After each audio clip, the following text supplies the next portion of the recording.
Good morning, students. Today we will learn chapter 7 from relevant book of class 3. Name of the chapter is Charlie's Sad End. First of all, I will read the chapter. A young crow had fallen down flat on the earth from its nest and was fluttering here and there on the road. Perhaps I cannot fly anymore. It seemed in a big danger of being crushed by a tonga or a cart, or seized by any cat. Therefore I brought it home. It was in a very bad condition and we had no hope for its life. But my grandpa and I did our level best to keep it alive. As a consequence, the baby crow was soon on the way to recovery and decided to make our home its own house. We were not sure if he was male or female, but we named him Charlie. He generally joined us at meal times and danced around on the dining table by the time he had been given his due small bowl of meat, soup and vegetables. He remained always restless, pidging about and looking for things. He often visited neighbors' house and stealing pens and pencils, hair ribbons, combs, keys, shuttlecocks, toothbrushes and false teeth.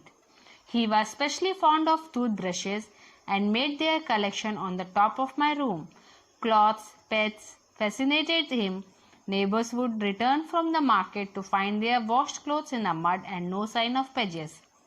In time, Charlie learned to talk a little in a cracked, throaty voice. He seemed to recognize the knock at the door when I came home from the school and would come to the door with a hop, a hip and a jump to say, "Hello, hello." It was Charlie's gardening activities which finally led to the disaster. He was helping himself to a neighbor's beans when a stick was flung at him. Breaking his leg, our best efforts would not mend it. Charlie hung his head and no longer talked. He grew weaker day by day, and one morning I found him dead on the sofa, his legs stiff in the air. Poor Charlie, his antisocial habits had led to his early end. Now I will explain this chapter in Hindi. Charlie's sad end. Charlie का बुरा अंत. A young crow had fallen down flat on the earth from its nest and was fluttering here and there on the road. एक कौवा था, कौवे का बच्चा था जो ऊपर से गिर गया था, जमीन पे धरती पे गिर गया था और इधर उधर तड़प के फड़फड़ा रहा था. Perhaps I cannot fly anymore. मुझे लगा कि वो अब नहीं उड़ सकता. उसे लगा इट सीम्ड वो बहुत ही खतरे में लग रहा था. हो सकता था कि वो किसी गाड़ी के नीचे आ जाता या किसी तांगा के नीचे आ जाता या कोई बिल्ली उसे पकड़ लेती.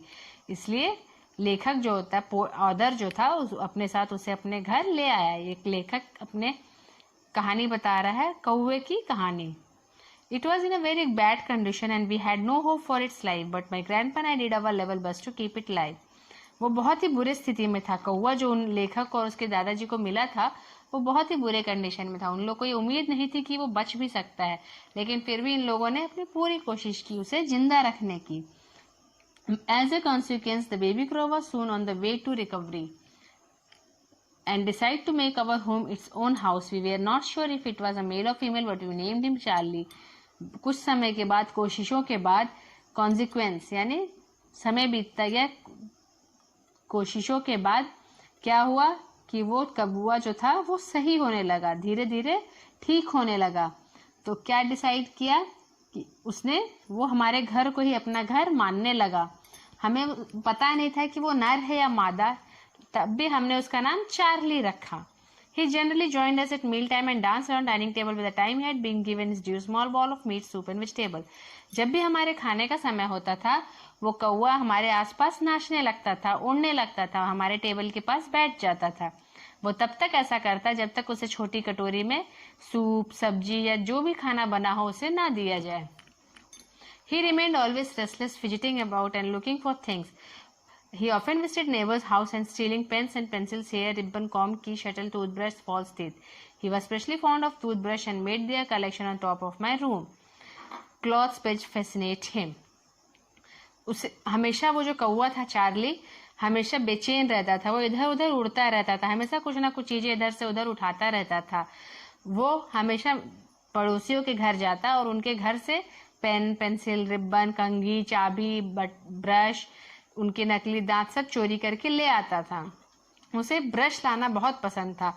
उसने क्या किया था, मेरे घर के छत पे, मेरे रूम के छत पे ऊपर टॉप यानी ऊपर रूम में पूरे ब्रश का कलेक्शन कर लिया था। बहुत सारी ब्रश, टूथब्रश लाके जमा कर लिया था। कपड़ों के टुकड़े तो उससे एकदम अपनी ओर आकर्षित कर लेते थे। कपड़ों के जो क्लिप होते थे, क्लॉथ्स पेजेस, इतने ज्यादा उसे पसंद था कि जब भी वो कपड़े पड़ोसी अपने धो के डालते थे, neighbours would return from the market to find their washed clothes in the mud and no sign of the pages.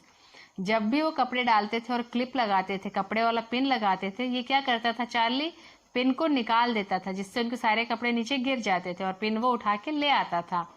Charlie की ये आदत से पूरे पड़ोसी परेशान थे। In time, Charlie learned to talk a little. In a cracked, throaty voice, he seemed to recognize the knock at the door when I came home from school and would come to the door with a hop, a hip, a jump to say hello, hello. समय बीतता गया। इतने समय में Charlie अपने गले से थोड़े थोड़े वॉइस यानी आवाज निकलने लगी। वो मुझे पहचानने लगा कि मैं जब भी स्कूल से आता था, दरवाजे पे पहुंचता था, वो मेरे पास आके फुदकने लगता था, जिससे वो लगता हो मुझे हेलो हेलो कह रहा हो। It was Charlie's gardening activity which finally led to the disaster.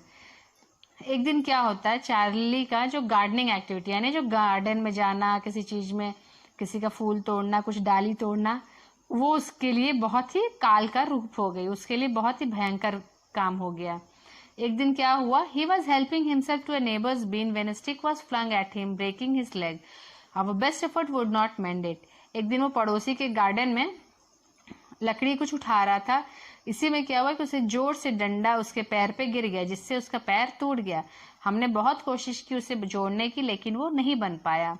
Charlie hung is dead and no longer tong.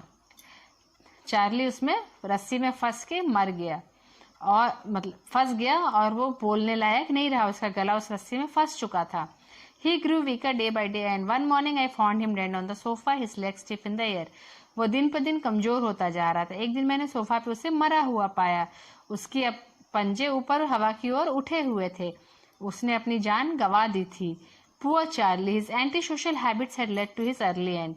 Poor बेचारा चार्ली, उसकी जो ये बुरी आदतें थी, दूसरों चीजों को छूना या